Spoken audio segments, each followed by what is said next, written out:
Hello नमस्कार दोस्तों। स्वागत है आप सभी का देव कोचिंग क्लासेस में।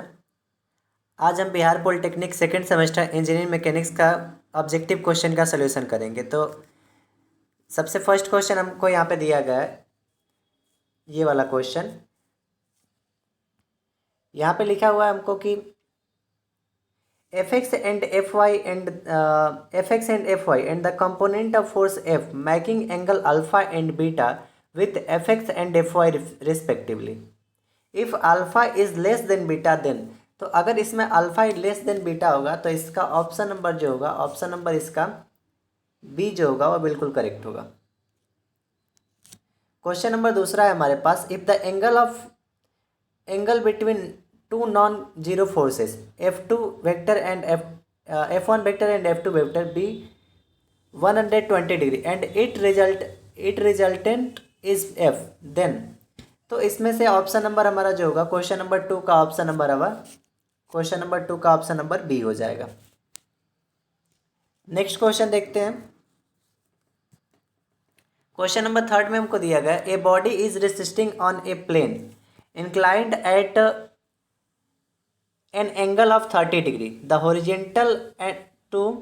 horizontal force would be required to slide it down if the coefficient of friction between body and plane is 0.3।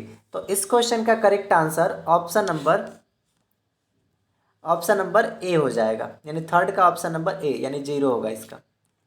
Question number 4 है, the maximum friction force which come into play when a body just begin to slide over the surface in other body, तो इसको हम बोलेंगे limiting friction, यानी इस question का correct answer option number क्या हो जाएगा, इस क्वेश्चन का correct answer option number B हो जाएगा।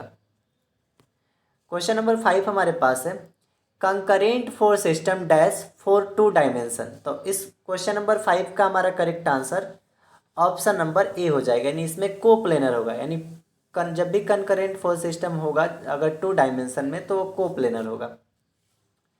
उसके बाद हमारे पास क्वेश्चन नंबर 6 है। क्वेश्चन नंबर 6 में हमको दिया है, a force is 60 degree incline to the horizontal if its rectangular component in the horizontal direction is 50 newton, then the magnitude of force in the vertical direction, तो horizontal direction में 50 Newton है तो vertical direction में क्या होगा, तो इस question का correct answer option number B हो जाएगा, यानी 6 का ऑप्शन नंबर बी करेक्ट होगा। चलिए नेक्स्ट क्वेश्चन देखते हैं। क्वेश्चन नंबर 7, क्वेश्चन नंबर 7 हमको दिया है, the coefficient of static friction, और इसमें हमको 4 ऑप्शन दिया है, तो इसमें हमारा ऑप्शन नंबर डी करेक्ट हो जाएगा, यानी coefficient of static friction mu जो होता है वो tan अल्फा के बराबर होता है, यानी equal to the tangent of angle of friction, तो क्वेश्चन नंबर 7 का ऑप्शन नंबर डी करेक्ट होगा। क्वेश्चन नंबर 8 है हमारे पास, a scooter of mass 120 kg brakes are applied so that wheels stop rolling and start sliding, the force of friction is the coefficient of friction is 0.4, तो question number 8 जो है, question number 8 का हमारा correct answer option number C हो जाएगा, यानी 48 Newton होगा। Question number 9 है हमारे पास, the law of certain machine is P equal to W/50 + 8, the maximum mechanical advantage, तो इसमें हमको लॉ ऑफ मशीन दिया है और इसमें मैक्सिमम मैकेनिकल एडवांटेज पूछा है, यानी P का हम लोग जानते हैं, लॉ ऑफ मशीन क्या होता है, MW + C, यहाँ पे लॉ ऑफ मशीन क्या होता है हमारा, लॉ ऑफ मशीन जो होता है वो होता है MW + C, तो यहाँ से अगर इसको कंपेयर किया जाए तो M का वैल्यू 1/50 आएगा, M का वैल्यू 1/50 आएगा, तो अगर हम मैक्सिमम मैकेनिकल एडवांटेज निकालते हैं मैक्सिमम, तो वो होता है 1/m, तो ये हो जाएगा 1/m का वैल्यू 1/50, तो इसका जो जब इसको सॉल्व करेंगे तो 50 आएगा, यानी इसका correct answer option number, question number 9 का correct answer option number D हो जाएगा, option number D. Question number 10 है, ideal effort required to run a machine, तो जब भी आइडियल इफोर्ट होगा तो इसमें equal to the actual effort होगा, equal to the actual effort के बराबर होगा, तभी जाके वो मशीन क्या होगा, आइडियल होगा, यानी क्वेश्चन नंबर 10 का ऑप्शन नंबर बी जो होगा बिल्कुल करेक्ट होगा।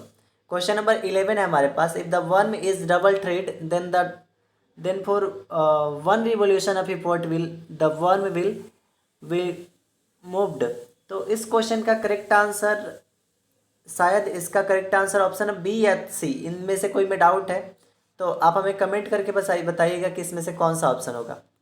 क्वेश्चन नंबर 12 हमारे पास है, a weight of 2 kilo newton can be lifted by any force of 100 newton if the velocity ratio is 20 the machine is.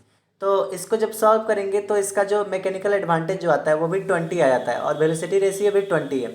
तो जब दोनों सेम हो, मैकेनिकल एडवांटेज और वेलोसिटी रेशियो सेम रहता है तो मशीन आइडियल मशीन होता है, लेकिन इसमें आइडियल नहीं है तो इसमें नॉन ऑफ द इबव हो जाएगा, यानी क्वेश्चन नंबर 12 का correct answer option number D हो जाएगा। क्वेश्चन नंबर 13 हमारे पास है, a simply supported beam of length 6 metre carry a point load 60 kg newton at a distance 4 metre from left support, the support reaction R. तो इस question का correct answer option number B हो जाएगा, यानी 20 Newton और 40 Newton. Question number 14 हमारे पास है, the number of reaction possible at fixed support for the general loading. तो क्वेश्चन नंबर 14 का हमारे correct answer option number C हो जाएगा, यानी इसमें कितने सपोर्ट रिएक्शन होंगे, 2 सपोर्ट रिएक्शन होंगे। क्वेश्चन नंबर 15 हमारे पास है, is a dash is a beam with one end fixed end other end simply supported. तो इस क्वेश्चन का correct answer option number D हो जाएगा, यानी उस बीम को हम बोलेंगे propped cantilever beam. Question number 16 हमारे पास है, if the body in equilibrium under the influence of a set of non collinear force then the minimum number of force has to be. तो क्वेश्चन नंबर 16 का correct answer option number B हो जाएगा, यानी इसमें 3 non collinear maximum number of force होंगे। Question number 17 हमारे पास है, question number 17, first moment of area about is always zero dash. तो first moment of area about centroidal axis always zero होता है, यानी सेंट्रोइडल एक्सिस के अबाउट एरिया जो होता है हमारा फर्स्ट मोमेंट के अकॉर्डिंग वो जीरो होता है, यानी इसका correct answer option number C हो जाएगा। क्वेश्चन नंबर 18 हमारे पास है, the centroid of an equilateral triangle of side a lies at a height measure on medium from any side. तो इस क्वेश्चन का correct answer option number C हो जाएगा, यानी क्वेश्चन नंबर 18 का correct answer option number C हो जाएगा। Question number 19 देखते हैं। 19 में लिखा है, the centre of gravity of solid hemisphere of radius R lies at a distance of. तो इसका होता है 3r/8, यानी ऑप्शन नंबर जो ए होगा हमारा बिल्कुल करेक्ट होगा। क्वेश्चन नंबर 20 हमारे पास है, first moment of an area about Y axis. तो first moment of area about Y axis always होता है वो integration of X D A. अगर वाई एक्सिस के अबाउट पूछा जाए तो एक्स डी ए होगा और एक्स एक्सिस के अबाउट पूछा जाए तो वाई डी ए। तो वाई एक्सिस के अबाउट क्या हो जाएगा, integration of X D A. तो इस क्वेश्चन नंबर 20 का correct answer option number B हो जाएगा। तो आशा करते हैं वीडियो आपको पसंद आया होगा। वीडियो पसंद आया तो वीडियो को लाइक शेयर और चैनल को सब्सक्राइब करना ना भूलें।